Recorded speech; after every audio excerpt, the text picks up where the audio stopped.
Hello students, welcome to Acumen GATE Academy. आज के इस वीडियो में हम बात करने वाले हैं कैसे आप जनरल एप्टीट्यूड की प्रिपरेशन कर सकते हैं और एक बार पढ़ने से आपको दोनों exam placement as well as GATE के एग्जाम में हेल्प मिल सकती है और आप फुल मार्क्स अचीव कर सकते हैं। आज के इस वीडियो में हम रियल स्ट्रेटजीज पे बात करेंगे जिनको आप फॉलो करके 100% मार्क्स अचीव कर सकते हैं इन दोनों एग्जाम्स में। चलिए देखते हैं स्टूडेंट्स।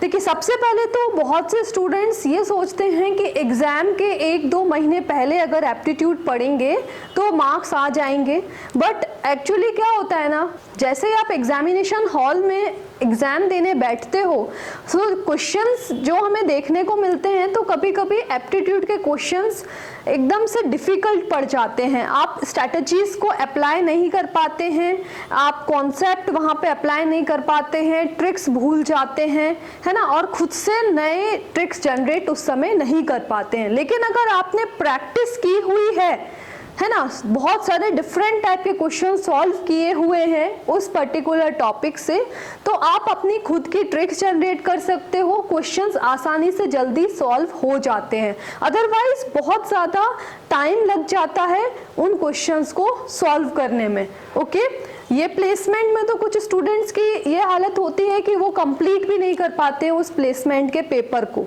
अगर गेट में बात करें तो 15 मार्क्स का एप्टीट्यूड पूछा जाता है। अभी अगर ज़्यादा टाइम आपने एप्टीट्यूड पे स्पेंड कर दिया सो टेक्निकल के लिए टाइम बहुत कम बचेगा और डीमोटिवेशन स्टार्ट से ही आ जाता है। जैसे ही पेपर सॉल्व करने बैठते हैं तो मैक्सिमम स्टूडेंट्स की आदत होती है कि पहला एप्टीट्यूड ही वो अटेम्प्ट करते हैं, तो वहीं से डीमोटिवेशन आ जाएगा अगर आपने वो क्वेश्चंस अच्छे से आपके सॉल्व नहीं हुए हों या छूट गए हों, आप क्वेश्चन आंसर लेकर आ ही नहीं पा रहे हो। ओके, सो क्या करना चाहिए, तो इस वीडियो में हम आज रियल स्ट्रेटजीज पे ही बात करने वाले हैं जिनको आप फॉलो कर सकते हैं। तो पहली स्ट्रेटजी क्या है, देखिए, कंसिस्टेंसी एंड फोकस। अब कंसिस्टेंसी एंड फोकस तो कोई भी आप एग्जाम दे लो, कॉम्पिटिटिव एग्जाम की तैयारी कर रहे हो, गेट हो, प्लेसमेंट हो, आपके खुद के एक्सटर्नल एग्जाम ही क्यों ना हो कॉलेज वाले, सो कंसिस्टेंसी एंड फोकस की रिक्वायरमेंट लगती है ना। आपको पढ़ाई रेगुलरली करनी पड़ेगी। सेम जनरल एप्टीट्यूड की भी अगर बात करें तो आपको कंसिस्टेंसी मेंटेन करनी पड़ेगी। आपको डेली 30 मिनट्स देने पड़ेंगे फॉर जनरल एप्टीट्यूड, जब जाके आप बहुत सारे क्वेश्चन सॉल्व कर पाएंगे पर्टिकुलर टॉपिक से। पहला पॉइंट ही आप देख सकते हो, डेली हैबिट। आपको डेली हैबिट डालनी पड़ेगी, 30 मिनट्स डेली पढ़ना पड़ेगा general aptitude. Topic wise topic पढ़िए और क्वेश्चन अप्लाई करिए।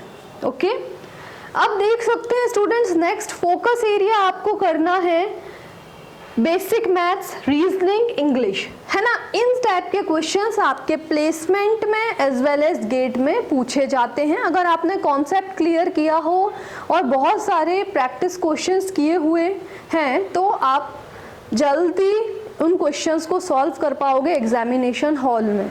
ओके, नेक्स्ट है, आप जनरल एप्टीट्यूड का क्या बहुत डेप्थ में पढ़ना है हर एक टॉपिक को? नहीं, आप जो भी टॉपिक पढ़ रहे हैं आपने उसके फंडामेंटल कॉन्सेप्ट सीख लिए, अब उसके बाद डायरेक्टली क्वेश्चन अप्लाई करना स्टार्ट करिए। बहुत सारे क्वेश्चंस अप्लाई करिए, उसमें लिमिटेड क्वेश्चंस आप नहीं कर सकते हो कि आपने एक टॉपिक पढ़ा है उससे बस 20-25 क्वेश्चन कर लिए तो वो टॉपिक फिनिश हो गया। नहीं, आपको डेली, अगर नए टॉपिक डेली नहीं पढ़ सकते तो ओके 30 मिनट्स ही हैं। एक टॉपिक आपने पढ़ा, उस टॉपिक से 2-3 दिन आपने उसके क्वेश्चन सॉल्व किए, फिर न्यू टॉपिक स्टार्ट किया आपने। जब न्यू टॉपिक पढ़ रहे हो तो पिछले टॉपिक से भी कभी कभी कुछ क्वेश्चंस अप्लाई करते जाओ।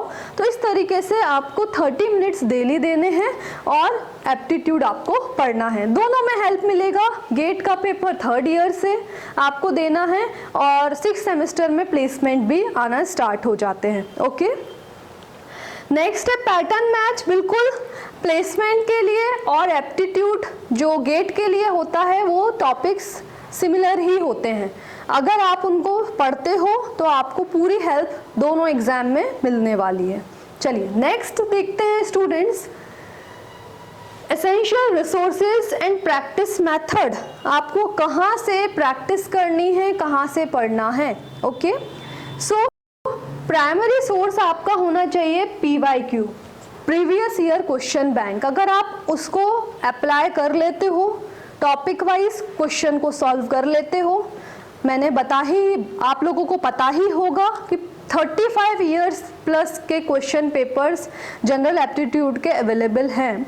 सो अगर आप उनको पूरे अप्लाई कर लेते हो टॉपिक वाइज तो आपको बहुत हेल्प मिलनी है ना। एप्टीट्यूड के क्वेश्चंस जो होते हैं बेटा, जब भी आप सॉल्व कर पाओगे जब बहुत सारे क्वेश्चंस आपने उस टॉपिक से सॉल्व किए हैं।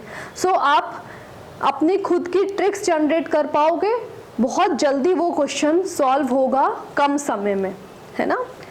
So previous year question bank solve करना है। अब प्रीवियस ईयर क्वेश्चन बैंक आपको 2 बार सॉल्व करना है। जब पहली बार सॉल्व कर रहे हो तो आप कॉन्सेप्ट सीख लो, है ना, और क्वेश्चन अप्लाई करो। अब ज़रूरी नहीं है कि पहली बार अप्लाई करने पे हर एक क्वेश्चन को आप पूरा सही सॉल्व कर लो, ये ज़रूरी नहीं है। हो सकता है 50% क्वेश्चन आपने करेक्ट सॉल्व कर दिए हो बिना सॉल्यूशन देखे, 50% के लिए आपने सॉल्यूशन देखा हो। अब जब सॉल्यूशन आप देख रहे हो तो जो भी आपने इस समय नया कॉन्सेप्ट सीखा है तो उसको आपको नोट डाउन करना है। ओके, देन जब सेकेंड टाइम सॉल्व करने आप बैठोगे PYQ को तो आपको इम्प्रूव करना है स्पीड प्लस एक्यूरेसी। एक्यूरेसी और स्पीड पर वर्क करना है ना। फर्स्ट टाइम में आपको बस कॉन्सेप्ट सीखना है, क्वेश्चन सॉल्व करना है। सेकेंड टाइम में आपको क्या करना है, स्पीड और एक्यूरेसी पर वर्क करना है। सो इस तरीके से आप 2 बार सॉल्व करोगे तो आपके अच्छे रिजल्ट मिलेंगे जनरल एप्टीट्यूड में। ओके, थर्ड है कॉन्सेप्ट नोटबुक। हाँ, बिल्कुल बनानी है कॉन्सेप्ट नोटबुक। जैसे कि मैंने आप लोगों को ऑलरेडी बताया था, एक वीडियो मैंने बनाया था जिसमें बताया था आप शॉर्ट नोट्स कैसे बना सकते हैं।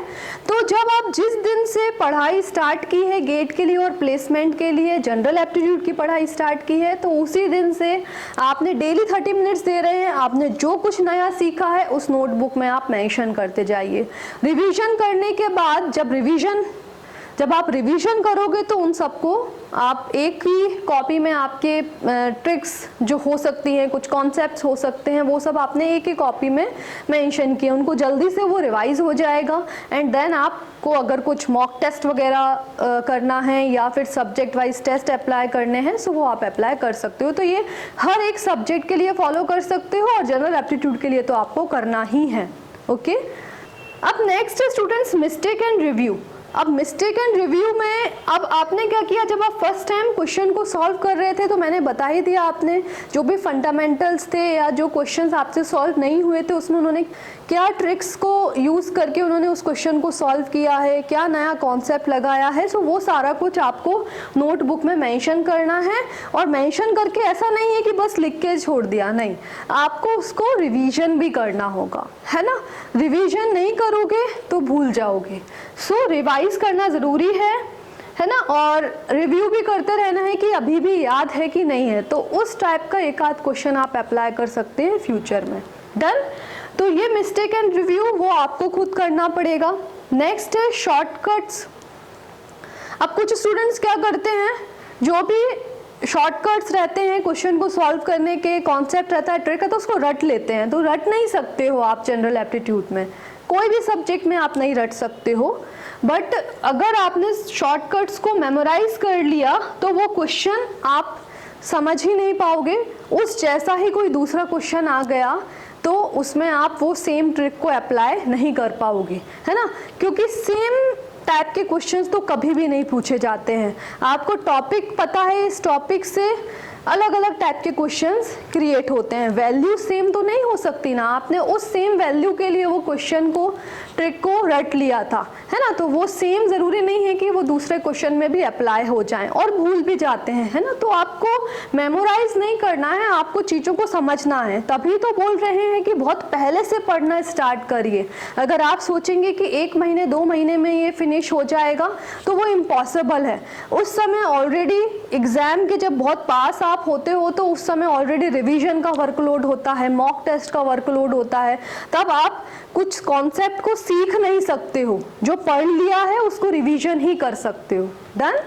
तो ये हमने सेकंड स्ट्रैटेजी को देख लिया। थर्ड आप देखिए रिव्यू एंड एनालिसिस। अब आपको रिव्यू एनालिसिस भी करना होता है ना। अब इसमें क्या है, आप टेक्निकल के लिए तो एनालिसिस करते ही हो, जो भी आप टेस्ट दोगे फ्यूचर में, मॉक टेस्ट दोगे, तो उसमें सेपरेटली आप टेक्निकल के लिए तो देखते ही हो कि इस सब्जेक्ट से मेरे से, इस टॉपिक से ये क्वेश्चन नहीं बना है, देन उस क्वेश्चन को आप या उस टॉपिक को आप पढ़ लेते हो एक बार, है ना।